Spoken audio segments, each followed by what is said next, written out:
Hey guys, Furum here, and today I am going to be testing the Hot Wheels Bone Shaker in multiplayer. So this is the second of the 3 Hot Wheels cars in the update, and as I tested the first one, I figured I'd test this one as well. So my rank is 1274, my tuning is 0504 in upgrades, and 4050 in pro kits. So now for our first race, which is on Alps, against mainly an MP48.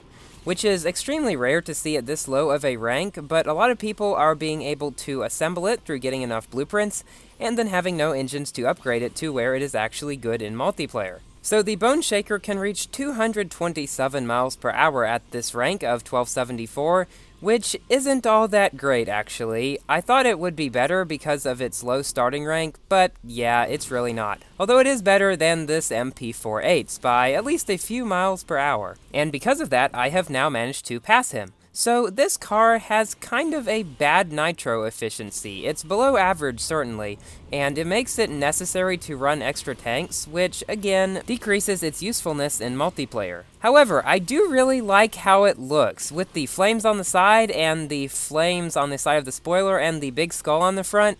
It is really a menacing looking car, even though it's really not that great.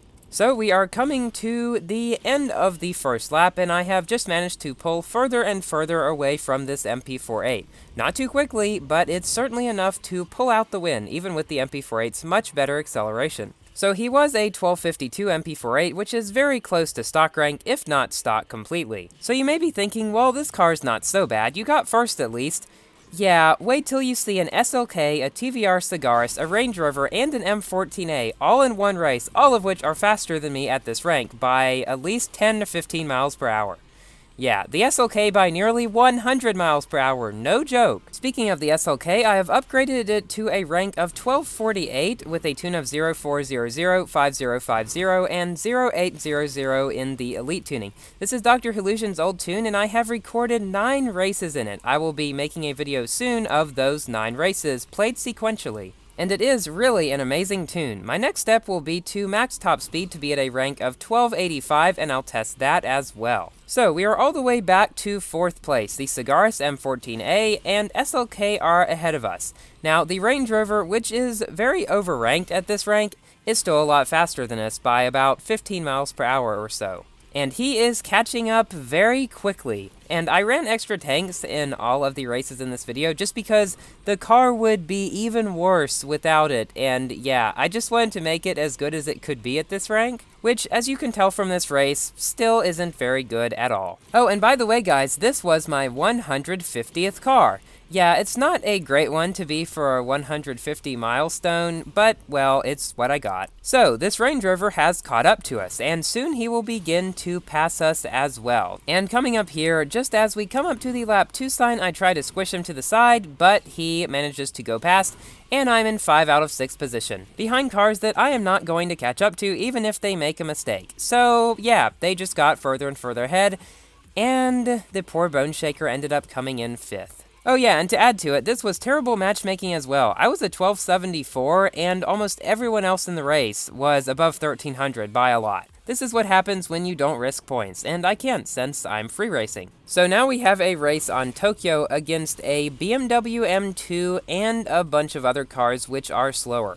I mean, this car can beat the normal noob kind of cars that you will find pretty easily, but it's just not competitive against the powerful cars that you'll see around this rank, such as the M2, and of course the SLK Special Edition, and the Cobra as well, and the Range Rover, and the Cigaris, and yeah, there's a lot. So the M2 is the car directly ahead of me. The car directly behind me is a Mazda RX-8. Many people have requested that I make a multiplayer video about the RX-8, but the thing is, I max pro'd it because it's the king of D-Class, and its speed at max pro is absolutely terrible for its rank.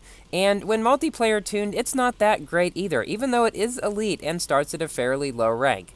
It's just best to max pro it because it's the king of D-Class, and yeah, find another multiplayer car. Oh yes, and I reached another milestone recently as well. In the past few days, my YouTube channel reached 1 million views overall, which is kind of insane actually. So I want to thank each and every one of you for supporting my videos and watching them, and I hope that they have helped you in various cases, because that is the main reason that I'm doing it, to help you guys. We also have reached nearly 4,000 subscribers. Whenever I hit 4,000, I am going to be uploading a second Asphalt 8 music video. If you haven't checked out the first one that I've made, it is called Want Stunts, and it is up on my channel right now. So, we've come in second to the M2, but we've beat a bunch of lesser cars. As you can see, this car's low top speed for its rank, coupled with its pretty bad nitro efficiency, just makes it all around just really not good for multiplayer, especially on long tracks like Tokyo as well. And this is fun, versing 2 SLKs in one race. What could go better? So even though I get stuck behind this fleeing planes guy at the beginning, I managed to catch up to him and knock him down. But the other guy manages to go off to the side and avoid me. He is actually a member of Purple Team, and he is using my 1152 SLK rank that I have shown in a previous video about that car. I'm honestly a little confused that I got paired with his car, which was 122 ranks below mine, when I wasn't risking points. Still not sure about that one. Now, this first SLK that I knocked down takes his revenge and knocks me down as well. So now I'm 3 out of 3 behind 2 SLKs, which are going nearly 100 miles per hour faster than me.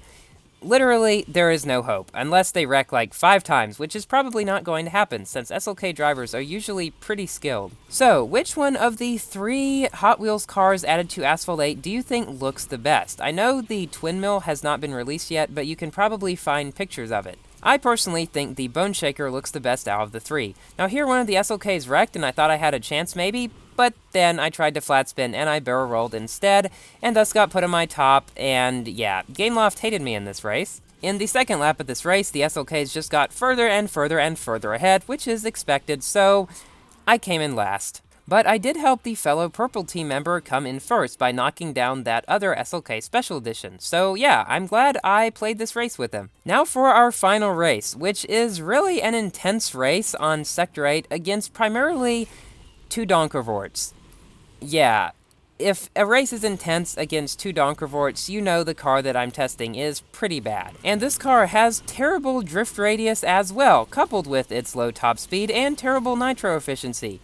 Guys, if you won this car, don't bother using it in multiplayer. It really just isn't worth it. And because the car has no mastery as of yet and no Season 9 races, there's really no reason to even bother going for this car, really, that I can think of. Except to get it as a collector's item, which is just fine if you didn't spend any tokens on it. Unfortunately, I did spend a few tokens on this, not to autopass anything, but just to get keys, because the 11-hour wait time is kind of annoying. It's better than the 12-hour wait time between tires like the Rip Rod had, but it still is kind of annoying with my schedule. If all goes as planned, I will be holding a live stream January 15th at 5 p.m. Central Standard Time. This equates to 3 p.m. Pacific Standard Time and 11 p.m. GMT, so hopefully some of you guys will be able to join in the stream, and hopefully we'll have a lot of fun. The previous streams have really been a blast, so I'm really looking forward to it. So I have managed to pass 1 Donkervort, not going much faster than him unfortunately because of this car's slow speed again. And although we're catching up to this first place Donkervort, we still have to go around this annoying spiral again with this car's really bad drifting. And because of the Donkervort's very good drifting compared to me, he manages to pass me again around this corner, and now I'm back into 3rd place. So in other news, the new bike, the BMW one, actually drifts and handles really well, and that BMW bike can be decently multiplayer tuned as well, so you can bet I'm going to be going for that and seeing if maybe it will become one of the better bikes for multiplayer in the game. It certainly looks like it could become so. Also, the Aprilia bike that was actually added to Asphalt 8 in the previous update, whose R&D has not come out yet, hopefully will be coming after this one. I don't know why it was delayed, but hopefully we'll get it at some point, because it is an S-Class bike that's even faster, I believe, than the Hayabusa. So that should be good in multiplayer as well. But only if it is stable. That is the bad thing about bikes. A lot of them just aren't stable enough to be consistently competitive in multiplayer. So we have passed one of the Donkervorts, and by going very low when he goes high, I now pass the other one as well. And I don't like to take the ramps over there because while they may be faster in slower cars, there's a risk of hitting a ramp weird and falling down, and it's just not worth it. It's usually best in multiplayer to just go up the wall. And we have managed another first place finish. Now let's see exactly what those cars were. An unboosted 1308 Donkervort and a double boosted 1308 Donkervort. And I struggled against them. Yeah, this car just isn't worth it. So thank you all for watching. Please like the video if you enjoyed it and found it to be helpful, and consider subscribing for more Asphalt 8 videos. And I will see you later. Goodbye!